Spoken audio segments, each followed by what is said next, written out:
Jack is the owner of a Magezon tool store selling organic vegetables and fruits. He used Magezon Page Builder to design and build his landing pages. Everything seemed to be perfect until he checked the responsiveness on all devices and noticed that the images are displayed in an undesirable way in the mobile portrait view. This row on the desktop viewport shows 6 images, but on the mobile viewport, each image covers a separate row. That means on the mobile viewport, Jack has 6 rows for 6 images. He thinks this layout is not attractive enough and it should be around 3 images in a row on the mobile view. So we'll go to the back end in order to make some changes. Navigate to Content, Elements, Pages. Choose the page you want to edit, like that.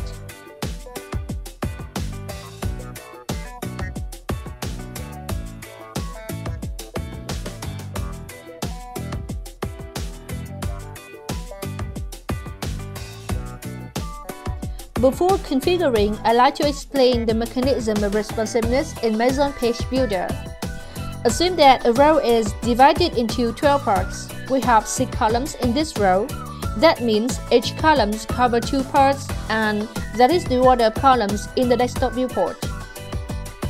If you want to control the width of a column in the mobile viewport, you need to open the responsive option of the column.